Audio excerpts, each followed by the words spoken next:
Hi, I'm Kip Fuller And I'm Rose Heinz. with Comedy Couch SF. So today we're going to be talking about cryptocurrency. We're going to be talking about a really cool new event that's going to happen. And we produce a show. Yeah, that's right. We have a crypto happy hour every second Friday. Yeah, we have actually once a month on the second Friday. It's the Crypto Happy Hour and Comedy Night. And we do that with our very own personal crypto guru that we have in the house. I'm going to go ahead and pan on so you guys can see who this guy is. Go ahead, G. Say hi. Hello, people. How's it going? G's our crypto guru. Yep. And, we're all really excited because G's working on a really cool conference. He's been working really hard on this conference, working really, really hard. And I can't even get in touch with the guy. That's literally how hard he's been working for like the last 3 weeks. And it's like, this is a startup conference, but it's really cool because crypto, as you're aware, there's a technology that goes underneath crypto called the blockchain that's really doing some cool things. It's kind of changing the world. Some big financial institutions like Santander, IBM is using blockchain tech, and quite a few big ones are using it. And G's working on a conference called the Tulip Conference. G's going to tell you guys all about it. Go ahead, G. Where do you want to start? I'm actually the host of Tulip Conference. We're a next generation blockchain digital currency conference. We're focused on digital currency, full disclosure. We're not selling any kind of securities, financial instruments. We're not recommending investment strategies or providing any kind of financial advice. Just want to make that disclosure. Okay, so wait, I got a quick question. I don't mean to interrupt you. Sure. But I like to get my money, man. That's what I like to do. I like to invest. I like to gamble. Sometimes crypto feels. Yeah, a little bit, Learn something new. Sometimes crypto feels a little bit like gambling, cryptocurrency. You can play around with it.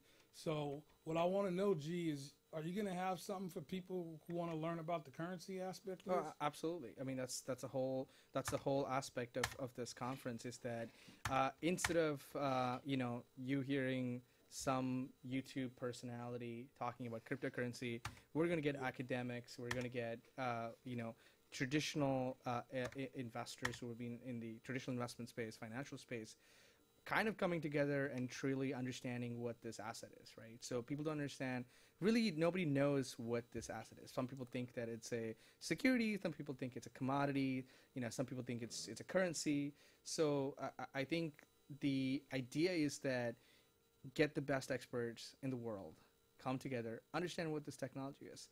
So it's going to be a new opportunity. If you've kind of missed the first wave of Bitcoin or any other cryptocurrency, and if you want to understand the next wave of blockchain technology and cryptocurrencies, you wanna come to our conference and learn about it. I noticed. This is a really smart conference, G. I noticed that you guys happen to have some legal experts that are offering regulatory advice. So that's something that enterprise leaders should be interested in. Any enterprise leaders out there watching, you might want to pay attention to this conference because blockchain it's a disruptive technology. It's going to be changing a lot, and you want to get in on the ground floor or at least understand the changes that are going to be occurring in your industries. So, G, we got any advice along those lines? Oh yeah, we're talking to many business leaders. In fact, we have the chief health information officer of Kaiser doing the keynote for our conference. So we're actually having key industry leaders. The problem is that people don't. Some people probably know it, or a lot of people don't know. Enterprises are dabbling in blockchains, right? They probably don't care about the cryptocurrency aspect of it, but they do want to understand and adapt this technology. But sure. This technology is not coming out of it's coming out of from everywhere, right? Mm-hmm. It's kind of like there's massive communities building these open source projects. There are over 100 public blockchains out there. Mm-hmm. So the technology evolution is way faster than the first Internet 1.0 evolution. But at the speed at which this is coming, it's hard to like most companies keep keep a finger on everything that's happening. Mm-hmm. So instead of drinking from the fire hose, we have put a process. The conference is a mechanism for you to kind of put I would say a straw, like a sippy straw, so that's what we're doing. We're trying to make it easier for you to consume it. Sure. And our conference is all about. It's not about. We're a little different. Our format is a little different. Mm-hmm. We want you to come in and learn and have some kind of continuity program. Mm-hmm. That, like after the conference, that you're making connections. You're part of the community. You attach yourselves to different projects that you like, through which you can kind of consistently, enhance your knowledge. Mm-hmm. So Speaking of format, G, I mean, I was looking at the website, and I have to say, G, I was a little bit jealous, because I was jealous because you had an artist on there, and it was I was like, man, why couldn't we be the comedians on the crypto thing, But I mean, it's like G's doing some really cool things with this. Like he's got an artist. Where's she from? The UK or something? yeah, we'll have MIA, MIA? at our conference. She's going to come in. She's a digital activist, so she's got a big crypto portfolio. So so she is. Oh, that's exciting. So she's not just an artist, but also involved. Yeah, she's heavily. She's made investments in acquiring cryptocurrencies. So she's definitely involved in this space. So she's interested about more about freedom for artists. She's I think she's going to be a pioneer in this space. So what you're trying to tell me is that techies are artists too. Oh, absolutely. Oh, okay. That's something we've been really kind of cultivating, because there's a real big opportunity for a renaissance in San Francisco. Yeah. Between the art scene and tech, yeah, and bringing it all together. That's what we're doing, baby. Bring it all together. Yeah, I agree. Exactly. I agree. Yep. So, I had a question. I've got a Coinbase account, and can I take my Coinbase? What's that thing called? Digital Barcode. The QR code. Could I put my QR code right there on the screen and have people donate to my cause? Yeah. You can create a digital wallet, and with it comes a public address that's in the form of a QR code that you could basically accept, post it out there. But Coinbase, my Coinbase has one, right? Yeah. So I should be able to just use the Coinbase one. Yeah, absolutely. You can definitely use the Coinbase wallet for accepting cryptocurrency. In fact, Coinbase has a commerce platform called Coinbase Commerce, which we use on our site to accept cryptocurrencies as a form of payment. So, you guys can actually pay on his website with crypto. Crypto people out there, you can get, buy a conference ticket. So you can get conference tickets with cryptocurrency? We are a cryptocurrency conference, so we better accept crypto. I think a lot of people don't, but we're truly, we offer actually 4 different types of. You can either buy tickets using Bitcoin, you can Ether, Litecoin, Bitcoin Cash. So you can use any of those 4, whatever Coinbase supports, we accept, because they are our back office. They process our payments. So that's awesome. Yeah. Well, you know what, Rose? Did you have any questions? Oh, I was just curious because you're saying the person who is it at Kaiser that's going to be your keynote speaker? Jim Madison. He's a chief health information officer. Oh, okay, so is he protecting people's personal information then? Well, he's a big proponent of blockchain. He feels that blockchain could disrupt the healthcare industry. The big data, the research, the clinical research industry is huge. So it's $65 billion. I think blockchain could be an efficient way for now. The problem is that these research data is kind of siloed, right? There is no mechanism. For example, if you look at the internet, there is a format. There's a protocol, right? HTTP or HTTPS. Right. So every browser kind of understands that format, and whereas data exchange, it's with healthcare data is still not. You can't. transport them between different hospitals, different research centers. It's kind of locked in because the suppliers of software have proprietary formats that makes them that data. So because the intention is to kind of protect the data and make it more proprietary, versus that's why it doesn't have that open format to share information. So I think what blockchains could do is that there could be these open protocols that could create a way for you to share structured data or formats of data, healthcare data, between institutions to share all the research data. Sure. And in fact, you can have a leasing data model where basically a hospital that is doing data can lease out its data for like a day to run a particular simulation or a particular analysis, and get back its data. So there's a lot of these opportunities that you could do there are possibilities, right?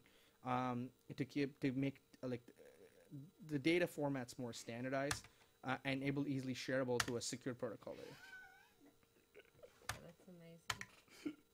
So, yeah, I don't know. Somehow I'm just thinking laughter is the best medicine. You know what? And so is protecting yeah. having your data which, protected makes you feel better. Speaking of which, why don't we go on over here? Let's look at this. This is laughter. I think blockchain is the second best medicine because yeah.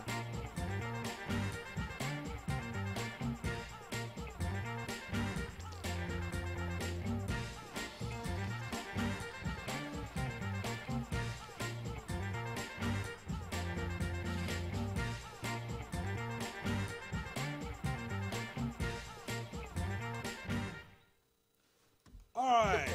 Whoa. That was kind of fun. Yeah. That was starring Rose Heinz. Yours Yeah, that's truly. right. I'm still trying to eat healthy and failing miserably. Was that a 40 ounce or was that old English? There was. Still failing miserably. There's Popeyes right down the street. People walking around with their buy right bags in the neighborhood. You know, you never know what's in those bags. You never know. You don't know what's in those bags. I see G around a lot. You know, actually, we saw G when we went to go get some Ethiopian food one time. Oh yeah. Oh yeah, did. yeah. Sure did. Yep. Oasis, I love that place. Cafe Oasis in San Francisco. I love it. It's a good spot. True. We got some comedy events coming up. What do we got going, G? I mean, Rose. What do we got going? We got a lot of stuff coming up, huh? Well, you know what I think I'll do? I think I'll go to. Why don't I go to Facebook? Well, this Friday we have the Incubator Show. We have every Friday. It's at you took me off. No, you're still on. Oh. Yeah, go ahead. Okay. So it's actually HQ Bar has been renamed to Michael Collins Irish Pub. Yep. And recently renovated. It's a real nice space. It's right on Haight between Ashbury and Clayton. And that's it show, up on the that screen show right there. starts, Yep. That's the show right there, the Comedy That's Incubator true. Show. And that starts every Friday at 7 p.m. We have some of the best comics in San Francisco coming through now. You know, we have a lot of featured comedians. So yeah, it's gonna be really good, fun show this Friday. This week we're gonna have Angel Weaver. We're gonna have Legs Malone. We're gonna have Anthony Medina. Hank Romero will perform a set, and of course yours truly, Rose Heinz, right there. And then also Kip Fuller. I'm gonna do a set. So we're going to have a blast. You guys should come out on Friday. Just look up Comedy Couch SF. We got a really cool new website. It's phone friendly. But back to this your event, G. You know, I think we had a conversation today where we were talking about doing a pub crawl for this event.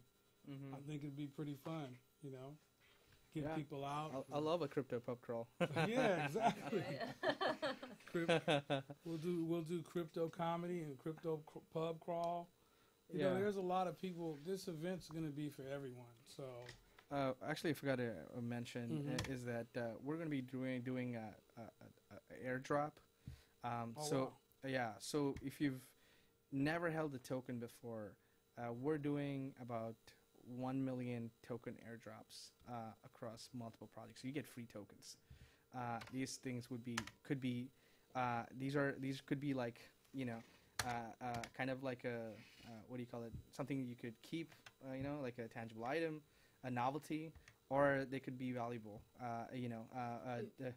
We What have is no it idea Yeah, what's yeah. going to happen with them. But Yeah. like I'd hold on things to you it. get, Yeah. You know. things you get on the internet. So these are projects that are being that are coming to our conference, and they want to basically have people. These tokens are given as kind of like you can call it like a way to reach the community, to entice developers to participate. Well, I mean, it's kind of psychological, right? If I own a piece of something, it's kind of like I want to be a part of it, right? Yeah, of course. I think people understand when you hold crypto, they think it's just it's a form of investment. Actually, investments are emotional things, a tangible item, right? Whereas in the crypto world, when you hold tokens, they hold it because they like the project. I mean, the speculative holding is one part, but some people just they love the project. They just want to support it. It's like Kickstarter, like Kickstarter does the same thing, right? You go to Kickstarter.com, you like a project, you make a donation. I mean, there's no equity or no kind of like dividend or no Sure. kind of promise of future returns or anything. But the idea is to entice people to join the community of this project, support the community, understand what's going on. In fact, we're going to be dropping some governance tokens from this company called Samada. And in fact, you could vote on features and functionality in this project. So it's kind of cutting edge. Nobody's done this before. Yeah. So you're part of the project and the community, and you get to like vote on what really happens on the project. So this is kind of the next wave of how software is going to be built. It says community software is going to be built. I That's have awesome. a question then, which is, and I mean, not to put you on the spot because I know there's a lot of different projects out there, but Yeah. do you have any sort of like your favorite? Any ICOs you want to tell us about? No, but like, Gee. no, but just like what you were Well- saying in terms of like a project that you're interested in. I wish if I didn't have run a conference, I would probably tell you. But now I run a conference. I really can't say that on Hey, I live try. TV because I want to be neutral, and our goal is to have a platform for all projects to come in and spread their own word and message. But if you want to Yeah. know more, if you want to hear about conversations like this, there's a couple of ways you can get involved, okay? The first one that I'm going to talk about right now is the Crypto Happy Hour event, okay? If you want to find out about it, just go on Google, type up Crypto Happy Hour San Francisco, and you can find out all about this event, okay? You can find out about the location, you can find out about what the spirit of the event is, and G will be there, I promise you. I will be there, Rose will be there, and a lot of people who have similar questions, or people who are crypto curious, or crypto pros. No matter where you stand, in the spectrum of crypto, we welcome you to come out. But another way to get involved is I'm going to let G tell you how you can find out about the conference. After today, you'll be able to find out about the conference on our fan page and on the Crypto Happy Hour events. But I want G to go ahead and tell you guys how you can get in touch with him and the conference people. Yeah, you can find us on the web. We're at www.tulipconf.com. It's tulipconf.com, tulipconf.com. Or you can search on Google Tulip Conference. Will show up on search results on the top. Let's talk about some non-crypto things going on. What do you guys think about this R. Kelly situation? I mean, I heard Spotify took R. Kelly off. I mean, it's about time, right? Yeah, I mean, I don't know what there is to think about it exactly. I mean, it took so long for it to happen, It took a long time for it to happen. I mean, I think the labels have always said, like, we're the label and then the artist's behavior is separate. Yeah. So it is groundbreaking, I think, to say if you're going to be on your label, you have to, our label. Yeah. It's more like working for a company. So Spotify is actually, they're doing character assessments of the artists, which, I mean, I don't think that's too bad. I mean, why not? I mean, I got the pissed bar off. we don't know where it doesn't sound like they're making necessarily making the bar that high. Right. It seems like a pretty low bar. Yep. Well, you know what? I want to say goodbye to G. okay? Because we only got about 10 more seconds. G, thanks for coming on the show. Oh, appreciate it. Thank you. And, Thanks for having me. Look us up, www.comedycouchsf.com. Thank you.